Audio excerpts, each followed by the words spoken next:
ఇవాళ ఆనాటి పత్రికలు చాలా వరకు మీకు అన్ని ఉన్నాయి, అవి చూపిస్తాను. లేకపోతే ఆ పేపర్లు ఈ పేపర్లు గోదావరిలో సాగుదాం ఇది వీటికి సంబంధించి ఒకవేళ వేరే పత్రికల మీద వాళ్ళకి ఏదైనా అనుమానం ఉంది, లేకపోతే వేరే పత్రికలలో రాస్తే మేము వాటిని ఆమోదించమని అనొచ్చు. కానీ నమస్తే తెలంగాణ ఇది పెద్దన్నగా సహకరిస్తా. నమస్తే తెలంగాణ హెడ్లైన్ బ్యానర్ ఐటమ్. పట్టుదల ఉన్న సీఎం జగన్తో సాధ్యం, రతనాల సీమగా మార్చేందుకు సహకరిస్తాం. అదేవిధంగా ఈరోజు వారు దీనికి సంబంధించి పూర్తి స్థాయిలో 3 గంటలు చర్చించి గోదావరి జలాలను ఏ విధంగా రాయలసీమకు తీసుకెళ్లాలి, అదేవిధంగా స్నేహ గీతిక ఇట్లాంటి హెడ్లైన్స్ తోని గోదావరి కృష్ణా జలాల సంపూర్ణ వినియోగం, నదీ జలాల వివాదాల పరిష్కారం, గోదావరి జలాలు రాయలసీమకు తరలింపు, వీటికి సంబంధించి పూర్తి స్థాయిలో చర్చించుకున్నారు. అక్కడ రెండోసారి దీని మీద చర్చ జరిగింది. దీనికి సంబంధించి వీళ్ళిద్దరు చర్చల సారాంశం పత్రికలకు ఆ రాష్ట్రానికి సంబంధించిన తెలంగాణ రాష్ట్రానికి సంబంధించిన మంత్రులు వివరించారు. ఆ మంత్రులు ఎవరు? ఇరు రాష్ట్రాల సీఎం సమావేశం వివరాలను వెల్లడిస్తున్న తెలంగాణ మంత్రి ఈటల రాజేందర్ గారు, పక్కన బుగ్గన రాజేంద్రనాథ్ రెడ్డి. ఇచ్చిపుచ్చుకుందాం తెలంగాణ ఏపీ మంత్రులు రాజేందర్ అండ్ రాజేంద్రనాథ్ రెడ్డి. అంటే స్పష్టంగా సీమకు గోదావరి పత్రికలలో వచ్చింది. శ్రీశైలాన్ని తరలించాం తెలుగు రాష్ట్రాలు, ఏ రకంగా వీళ్ళు నీళ్లను రాయలసీమకు తరలించాలని చెప్పి చర్చించుకున్నారు. ఆ రోజు మంత్రివర్యులు ఈటల రాజేందర్ గారు, బుగ్గన రాజేంద్రనాథ్ రెడ్డి గారు పత్రికా సమావేశం పెట్టి ప్రజలకు వివరించారు. నష్టం తక్కువ, లాభం ఎక్కువ. గోదావరి జలాలను రాయలసీమ ప్రాంతానికి తరలించడం ద్వారా, కృష్ణా పెన్నా బేసిన్ కు తరలించడం ద్వారా నష్టం తక్కువ, లాభం ఎక్కువ అని ఇద్దరు ముఖ్యమంత్రులు కూర్చొని ప్రగతి భవన్లో 2 గంటలకు పైగా సమావేశమైన జగన్మోహన్ రెడ్డి గారు, అదేవిధంగా చంద్రశేఖరరావు గారు.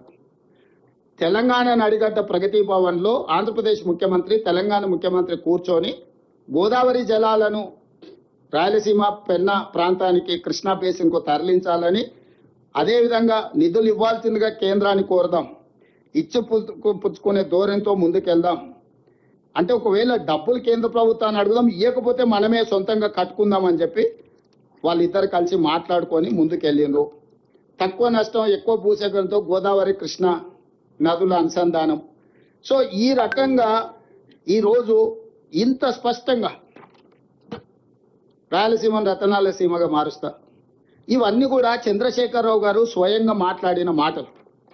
ఇప్పుడు నేను తెలంగాణ ప్రజలకు వివరించదలుచుకున్నా. 2016లో చంద్రబాబు నాయుడు గారు, చంద్రశేఖరరావు గారు కేంద్ర ప్రభుత్వం ఏర్పాటు చేసిన అపెక్స్ కౌన్సిల్ సమావేశంలో స్పష్టంగా గోదావరి నదిలో 3000 టీఎంసీల నీళ్లు సముద్రంలో కలుస్తున్నాయి, వాటిని రాయలసీమ ప్రాంతానికి సంబంధించిన కృష్ణా పెన్నా బేసిన్ కు తరలించడం ద్వారా కరువు ప్రాంతాలను సస్యశ్యామలం చేస్తామని ఆ రోజు అక్కడ మాట్లాడినరు. దాన్ని ముందుకు తీసుకెళ్లాలని చంద్రశేఖరరావు గారే మొట్టమొదట ప్రతిపాదించింది.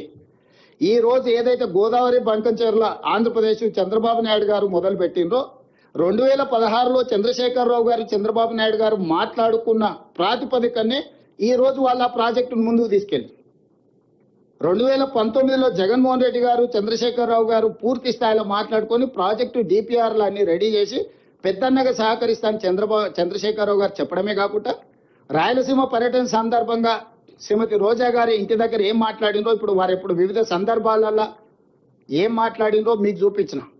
ఇప్పుడు వారు ఇంత స్పష్టంగా గోదావరి జలాలను రాయలసీమకు సంబంధించిన కృష్ణా బేసిన్, పెన్నా బేసిన్ కు తరలించడం ద్వారా రాయలసీమను రతనాల సీమలుగా చేస్తా అని చెప్పిన తర్వాత బేసిన్లు లేవు, భేషజాలు లేవు, మేము కలిసి పనిచేస్తాం, కలిసి ముందుకు సాగుతాం, సమర్థుడైన యువకుడు ఆంధ్రప్రదేశ్ ముఖ్యమంత్రిగా జగన్మోహన్ రెడ్డి గారు ఉన్నారు, నేను పెద్దనగా పూర్తిగా సహకరిస్తానని చంద్రశేఖరరావు గారు చెప్పిండ్రు. నేను ఇప్పుడు మీడియా మిత్రుల ద్వారా బీఆర్ఎస్ నాయకులను అడుగుతున్నా, చంద్రశేఖరరావు గారిని అడుగుతున్నా, మీరు ఇంత విస్పష్టంగా 2016లో 2019లో వివిధ సందర్భాలలో శాసనసభలో, బహిరంగ సభలలో స్పష్టంగా గోదావరి జలాలను రాయలసీమ, అదేవిధంగా పెన్నా ప్రాంతానికి తరలించడానికి ఆమోదించి ప్రాజెక్టును ప్రారంభించడానికి అవకాశం కల్పించి ప్రోత్సహించిన మీరు ఈ రోజు ఆ ప్రాజెక్టును మొదలు పెడతామని ఆంధ్రప్రదేశ్ చంద్రబాబు నాయుడు గారు అన్న మరుక్షణం నేను పెద్దలు ఉత్తమ్ కుమార్ రెడ్డి గారు ఢిల్లీకి వెళ్లి జలశక్తి మినిస్టర్ సిఆర్ పాటిల్ గారికి ఫిర్యాదు చేసినాం, ఆర్థిక మంత్రి గారి దృష్టికి తీసుకెళ్లినాం, గోదావరి రివర్ మేనేజ్మెంట్ బోర్డుకు అఫీషియల్ గా నేను ఈ మధ్య కాలంలో మన జలసౌదాకు ఉద్యోగస్తులకు వాళ్ళకు నియామక పత్రాలు అందజేసినప్పుడు డైరెక్ట్ గా అక్కడికి వెళ్ళి గోదావరి రివర్ మేనేజ్మెంట్ బోర్డు దగ్గర పోయి నేను ముఖ్యమంత్రిగా, అదేవిధంగా మా మంత్రి అధికారులను తీసుకెళ్లి గోదావరి రివర్ మేనేజ్మెంట్ బోర్డు అధికారులను కలిసి ఆంధ్రప్రదేశ్ ప్రభుత్వము, ఆంధ్రప్రదేశ్ ముఖ్యమంత్రి చంద్రబాబు నాయుడు గారు గోదావరి జలాలను బంకంచెర్ల వరకు తరలించడానికి 200 టీఎంసీల ప్రాజెక్టును ప్రణాళిక చేసిండు. పరోక్షంగా ఇంకొక 100 టీఎంసీలు, ఇది 200 టీఎంసీల ప్రాజెక్టు కాదు, ఇది 300 టీఎంసీల ప్రాజెక్టు. 300 టీఎంసీలకు సివిల్ వర్కులన్నీ కంప్లీట్ చేస్తుండు. పంపులు మాత్రం ఇనీషియల్ గా 200 పెడుతుండు, తర్వాత ఇంకొక 100 టీఎంసీలకు కూడా అన్ని రెడీగా చేసుకున్నాడు. అంటే ఎప్పుడైనా పంపులు తీసుకొచ్చి ఫిట్ చేసుకోవచ్చు.